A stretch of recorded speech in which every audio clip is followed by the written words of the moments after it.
Hace más de 2 milenios, un hombre caminó sobre la tierra, y su sombra aún se proyecta, densa y alargada, sobre la imaginación de la humanidad. Su nombre, Cayo Julio César, un hombre que evoca poder, genio, traición y una ambición tan desmedida que resquebrajó los cimientos de la república más poderosa que el mundo había conocido. Desde las aulas de historia hasta las pantallas de cine, su figura ha sido diseccionada, idealizada, condenada. ¿Fue un déspota sediento de poder, cuya megalomanía sentenció a Roma a la tiranía? ¿O un visionario, un reformador brillante que con mano de hierro salvó a un Estado moribundo de su propia corrupción solo para ser apuñalado por aquellos que no podían comprender su grandeza? La historia oficial nos ha contado cuentos de un héroe o un villano, pero la verdad, como siempre, reside en las cicatrices, en el fango y en la sangre que forjaron su ascenso. En los anales de Roma, pocos nombres resuenan con tal fuerza, tal controversia, tal impacto sísmico. Su vida fue una tormenta que arrasó con lo viejo para dar paso a lo nuevo.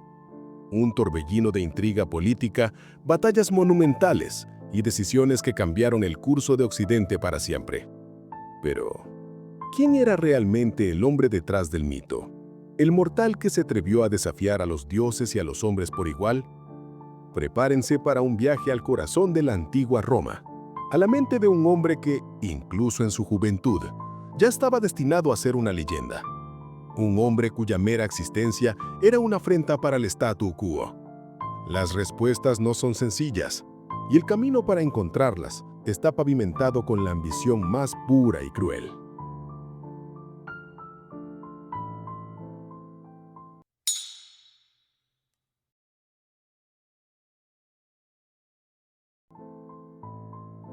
Capítulo 1. El linaje de los dioses. En el 100 a.C., en el corazón palpitante de Roma, nació Cayo Julio César. No era un nacimiento cualquiera, sino uno imbuido de la mística y el peso de una herencia legendaria. Los Julios, su gens, reclamaban un linaje directo de la mismísima Venus, la diosa del amor y la belleza, y de Eneas, el héroe troyano, hijo de Venus y fundador mítico de la estirpe romana.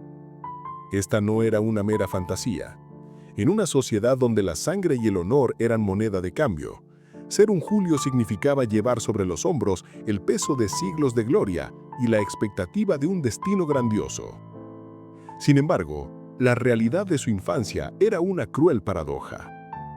A pesar de su ilustre apellido, la rama de los Julios a la que pertenecía César, los Caesares, había caído en una relativa oscuridad. No poseían la vasta riqueza ni la influencia política de otras grandes familias republicanas. Su hogar no era el palacio de un opulento patricio, sino una casa modesta en la Subura, uno de los barrios más concurridos y menos exclusivos de Roma. Era un mundo de contrastes brutales, un linaje divino atrapado en una realidad mundana, una promesa de grandeza que chocaba con la escasez de recursos. El joven César creció en un entorno donde el prestigio se medía en poder y dinero, dos elementos que su familia, en ese momento, apenas poseía. Esta disparidad, la brecha entre su glorioso pasado y su presente humilde, no fue una carga, sino una chispa. Alimentó en él una ambición voraz, una sed insaciable por restaurar el brillo de su apellido, no solo a los niveles de sus ancestros, sino más allá. Sentía la presión de ese linaje divino no como una condena, sino como un mandato. Observaba a los grandes hombres de Roma, a los cónsules, a los senadores, a los generales victoriosos, y en sus ojos se encendía una determinación férrea. No se conformaría con ser un simple noble más. Estaba destinado a ser el primero, a reescribir la historia de su familia, y quizá la de Roma misma.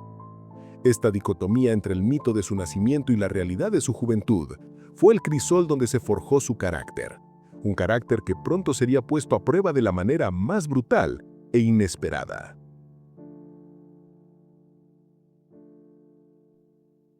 Capítulo 2. La furia de Sila. La infancia de César no fue un idílico paseo por los templos de Roma. Fue una inmersión forzosa en la brutalidad de la política romana en su punto más sangriento. Cuando apenas era un adolescente, la República se desgarraba en una guerra civil entre dos titanes: Cayo Mario, su tío por matrimonio y líder de la facción popular, y Lucio Cornelio Sila, el aristócrata implacable que defendía la oligarquía senatorial. Cuando Sila finalmente aplastó a sus enemigos y marchó sobre Roma en el 82 a.C., desató un reino de terror sin precedentes. Sus listas de proscritos eran sentencias de muerte masivas, donde los nombres de sus oponentes políticos eran publicados y cualquiera podía asesinarles impunemente para reclamar su fortuna. Miles de personas, senadores, equites, ciudadanos comunes, fueran masacrados, sus propiedades confiscadas, sus familias aniquiladas. César, aunque joven, no era inmune a esta purga.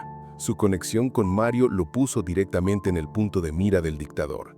Sila, con su mirada fría y calculadora, vio en el joven Julio una chispa peligrosa, una audacia inquebrantable que no podía permitirse ignorar.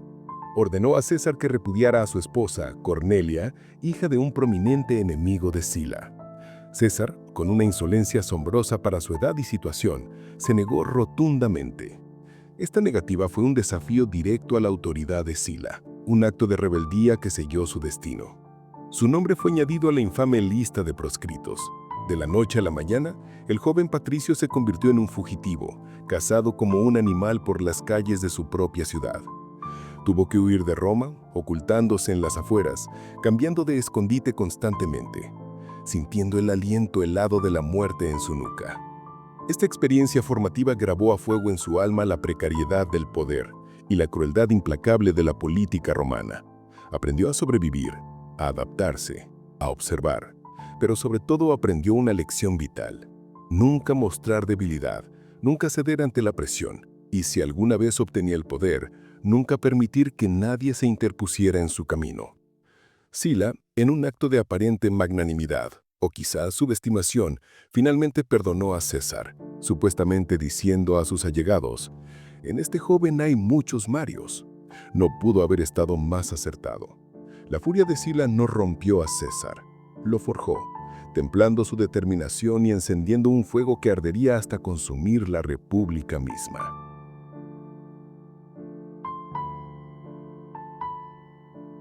Capítulo 3.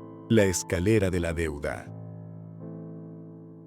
Con el peligro inmediato de Sila aplacado, César regresó a una Roma que, aunque más estable, seguía siendo un campo de batalla político donde el dinero era tan poderoso como las espadas.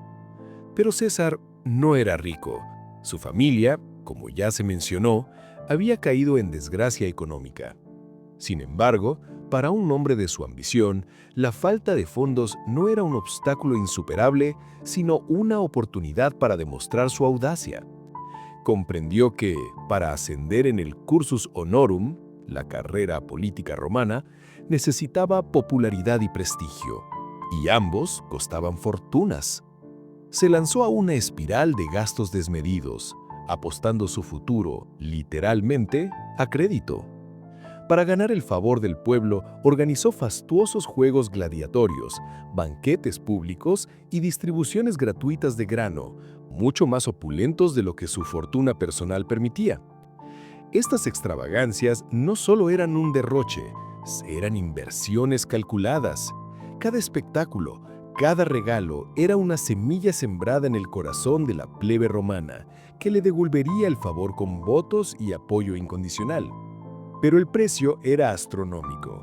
César acumuló deudas colosales, una carga que asfixiaría a cualquier otro mortal.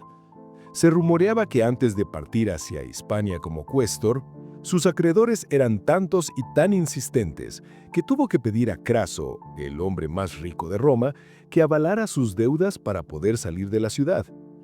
Esta audacia temeraria de vivir al borde constante de la bancarrota revela una faceta clave de su carácter, una confianza inquebrantable en su propio destino y una disposición a arriesgarlo todo.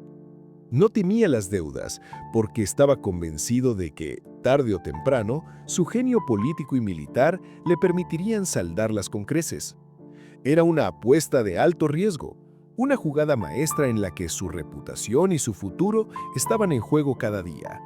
Otros se habrían hundido bajo el peso de tales obligaciones, pero César las utilizó como un motor, una presión constante para seguir escalando, para seguir ganando.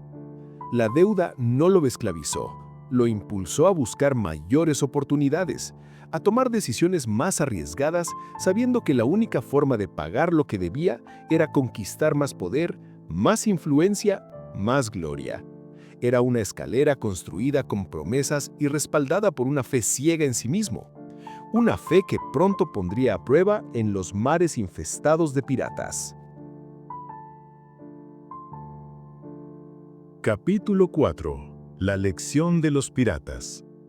El año 75 a.C. marcó un incidente que, aunque aparentemente menor, reveló la esencia de la crueldad calculadora y la inquebrantable voluntad de César. Mientras viajaba por el mar Egeo, de camino a Rodas para estudiar oratoria, su barco fue interceptado por piratas cilicios. Capturado, fue llevado a la isla de Farmacusa y retenido para pedir un rescate. Los piratas, subestimando gravemente a su prisionero, exigieron una suma irrisoria de 20 talentos. César, indignado por lo que consideraba un insulto a su estatus, no solo se rió de ellos, sino que insistió en que el rescate debía ser de 50 talentos. No era arrogancia vacía, era la primera lección que les daría. Durante los 38 días que pasó cautivo, César no se comportó como una víctima. Se mezclaba con sus captores, jugaba a los dados con ellos, hacía ejercicio y, con una audacia pasmosa, les leía sus poemas y discursos, reprendiéndoles con sorna cuando no mostraban el debido entusiasmo.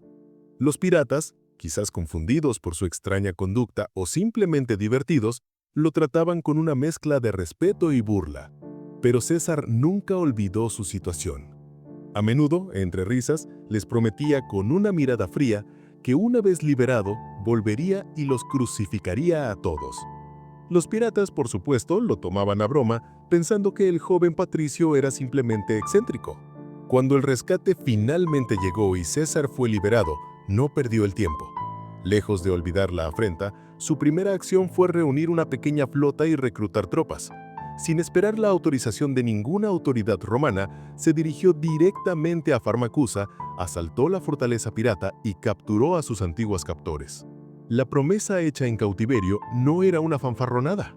Fiel a su palabra y a pesar de la sugerencia de algunos de sus hombres de venderlos como esclavos para recuperar los gastos, César ordenó que todos los piratas fueran crucificados.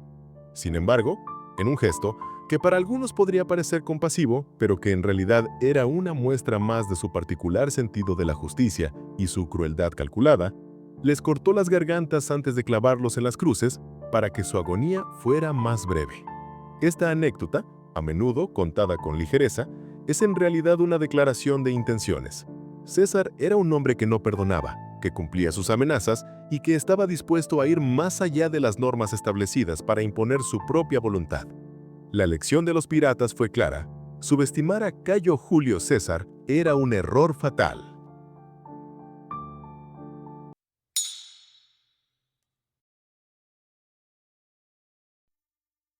Capítulo 5. El pacto secreto. Años 60 a.C. Roma es un nido de víboras. El Senado, liderado por una aristocracia trincherada, los optimates, bloquea cualquier ambición que no sea la suya propia. Y 3 hombres, los más poderosos de su generación, están hartos de esperar. El primero es Marco Licinio Craso, el hombre más rico de Roma. Su fortuna, amasada a través de la especulación, los incendios y la usura, es un arma en sí misma, pero el dinero no compra la gloria militar que tanto anhela. El Senado se burla de su victoria sobre esclavos, sobre Espartaco, y le niega el respeto que su oro exige. Es un titán financiero sediento de una legitimidad que se le escapa. El segundo es Cneo Pompeyo Magno, el carnicero adolescente, el general más célebre de su tiempo. Ha aplastado piratas, conquistado Oriente y celebrado triunfos que harían sonrojar a Alejandro. Sus veteranos, hombres que han sangrado por Roma, esperan las tierras que su general les prometió, pero el Senado, temeroso de su popularidad, le da la espalda, humillando al héroe y dejando a sus soldados en la indigencia. Es un león de guerra encadenado por la burocracia. Y entonces llega el tercero, Cayo Julio César, un aristócrata de linaje divino, pero ahogado en deudas colosales, un político brillante de la facción popular, carismático y absolutamente despiadado. Acaba de regresar de gobernar España, donde ha demostrado un talento brutal para la guerra y para el enriquecimiento. Ansía el consulado, el cargo más alto de la República, pero sabe que el Senado, liderado por su archienemigo Catón el Joven, jamás se lo concederá sin una lucha a muerte. 3 gigantes, 3 agravios, 3 ambiciones desmedidas. Por separado, son peones en el tablero del Senado. Juntos son una fuerza capaz de quebrar el sistema. César es el arquitecto de esta conspiración, el pegamento que unirá estos dos egos monumentales. Se reúne con ellos en secreto, no en el foro, sino en habitaciones privadas, lejos de miradas indiscretas. Su propuesta es simple, brutal y efectiva. Una alianza privada, un pacto de ayuda mutua contra el Estado. La historia lo llamaría el primer triunvirato, pero en su esencia era un golpe de Estado silencioso. El trato es claro. César usará el dinero de Craso y la popularidad de Pompeyo para asegurarse el consulado. Una vez en el poder, forzará la aprobación de las leyes que sus aliados necesitan, las tierras para los veteranos de Pompeyo y beneficios fiscales para los socios comerciales de Craso. A cambio, ellos usarán su influencia para asegurarle a César lo que él realmente anhela al terminar su mandato: un proconsulado, un gobierno provincial con mando sobre legiones, un lugar donde forjar un ejército y amasar una fortuna que lo libere de sus deudores para siempre. No hay documentos firmados, no hay proclamas públicas. Es un pacto de caballeros entre 3 depredadores, una factio, una conspiración diseñada para desmantelar la autoridad del Senado desde dentro, usando las propias herramientas de la República en su contra. Están secuestrando el Estado. La voluntad de 3 hombres se impondrá sobre la tradición de 500 años. Capítulo 6. El cónsul manipulador. En el año 59 a.C., Roma eligió a 2 cónsules. En realidad, solo gobernó uno. Aquel sería recordado con sorna como el año del consulado de Julio y César. César llega al poder con la fuerza de un huracán. Su colega consular, Bíbulo, un optimate testarudo, intenta detenerlo usando todos los trucos legales. Pero César no juega según las reglas. Las reglas son para los hombres que temen perder. Su primera acción es una ley agraria para repartir tierras públicas entre los pobres y los veteranos de Pompeyo. Es una jugada maestra de populismo. El Senado previsiblemente se niega en redondo. Entonces César comete un acto sin precedentes. Ignora por completo al Senado y lleva la ley directamente a la Asamblea Popular. Es una declaración de guerra a la aristocracia. El día de la votación, el foro es un polvorín. Bíbulo y sus partidarios intentan interrumpir el proceso.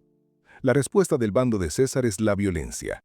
Una turba organizada por sus agentes ataca a Bíbulo, le rompe las faces, el símbolo de su autoridad, y vierte sobre él una cesta de excrementos. Humillado y aterrorizado, Bíbulo se retira a su casa por el resto del año, desde donde solo se atreve a emitir malos presagios que César simplemente ignora. Ha neutralizado a su colega, convirtiendo el consulado dual en una dictadura de facto.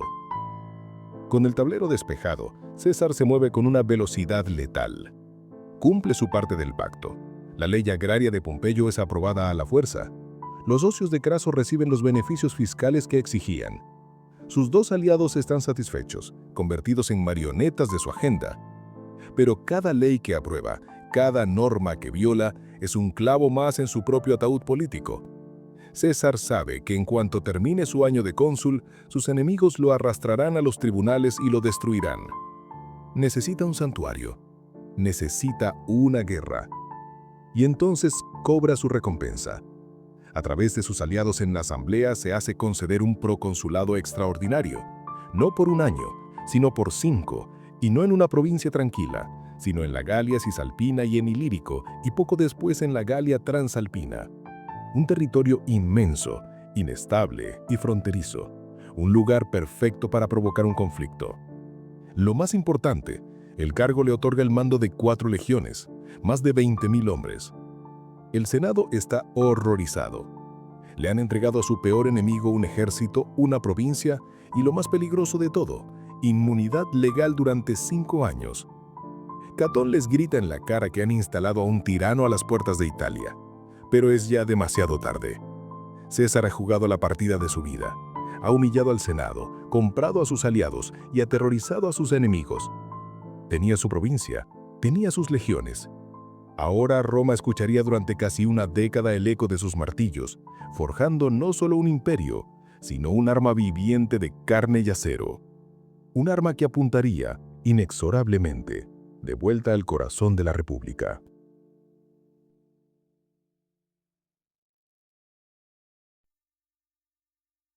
Capítulo 7. Un río de sangre gala.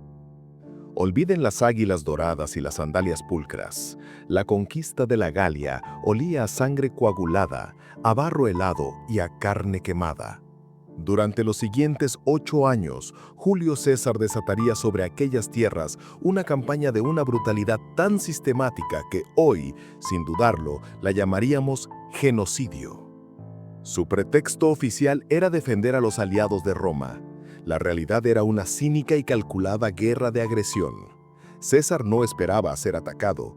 Provocaba conflictos, explotaba rivalidades tribales y castigaba cualquier atisbo de resistencia con una crueldad aniquiladora.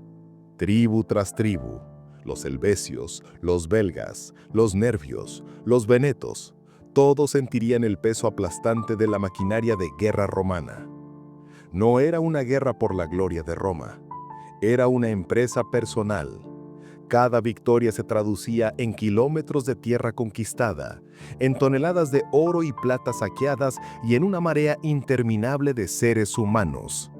Hombres, mujeres y niños, arrancados de sus hogares y vendidos como esclavos en los mercados de Italia.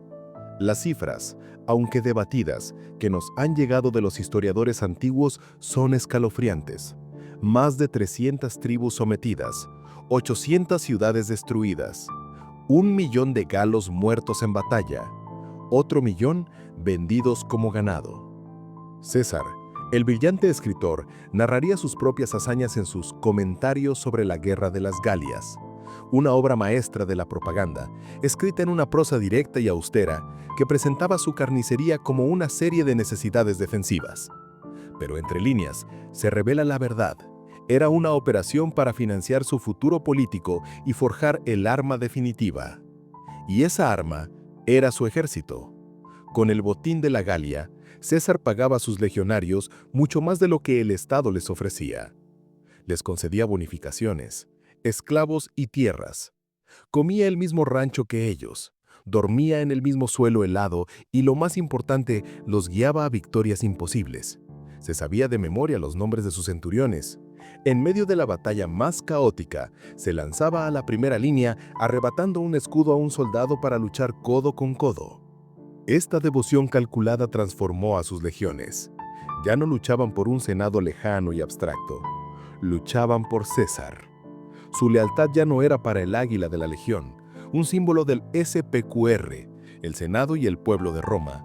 Su lealtad era para el hombre que los hacía ricos, invencibles y partícipes de su propia leyenda.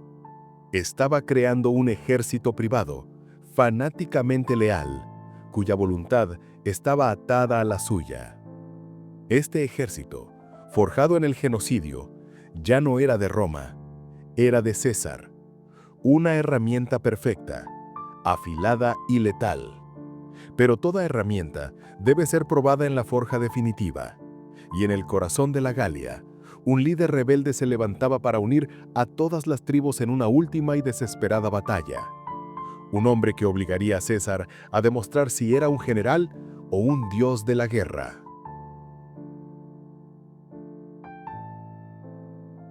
Capítulo 8. La batalla por Alesia. Estar atrapado es una pesadilla. Estar atrapado entre 2 ejércitos enemigos es el fin del mundo. A menos que seas Julio César. Año 52 a.C. La Galia arde en una rebelión total. Por primera vez, las tribus dispares se han unido bajo un solo líder carismático, Vercingétorix, jefe de los arvernos. Es un estratega brillante que entiende que no puede derrotar a las legiones de César en campo abierto. Su estrategia es la tierra quemada y la guerrilla, negando a los romanos suministros y desangrándolos poco a poco. Tras una serie de reveses, Vercingétorix comete su único y fatal error. Se refugia con 80.000 de sus mejores guerreros en el Oppidum, la ciudad fortificada de Alesia. Confía en que sus murallas impugnables y la llegada de un gigantesco ejército de auxilio galo aplastarán a César. César llega con sus legiones, superado en número y lejos de casa. Cualquier otro general se habría retirado.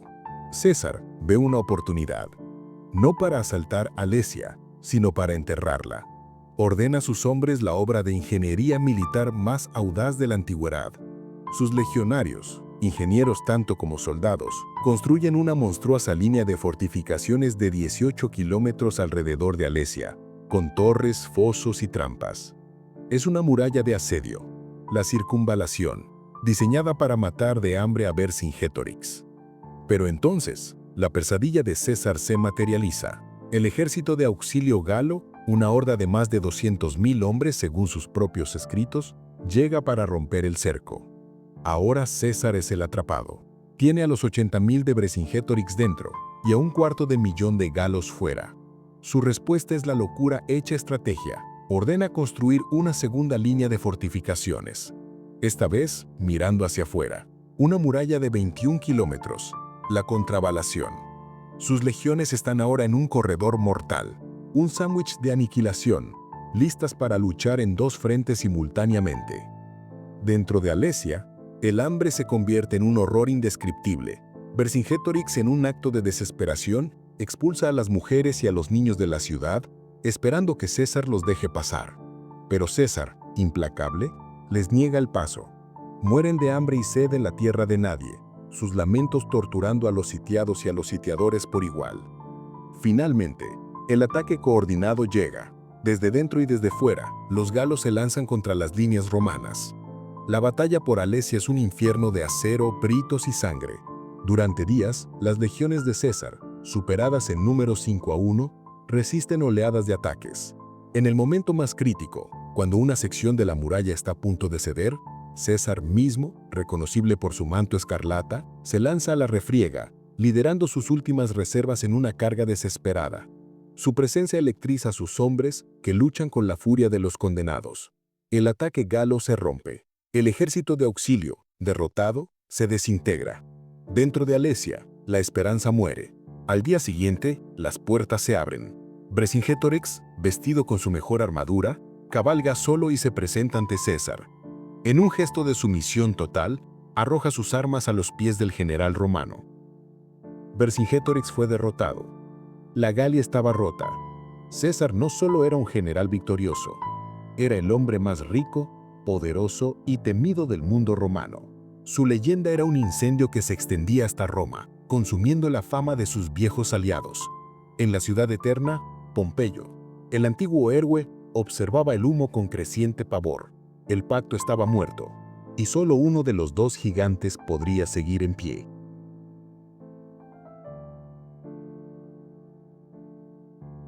Con la sangre de Alesia, César se había erigido en una leyenda inmortal, un dios de la guerra a los ojos de un ejército que ya no respondía ante Roma, sino ante él. Pero en los pasillos de mármol del Senado, el miedo se había solidificado en odio. Pompeyo, su antiguo aliado, ahora preparaba las armas de la República para aplastar una ambición que amenazaba con devorarlo todo. La conquista de un continente fue solo el prólogo. La verdadera guerra, la fractura de Roma, estaba a punto de estallar.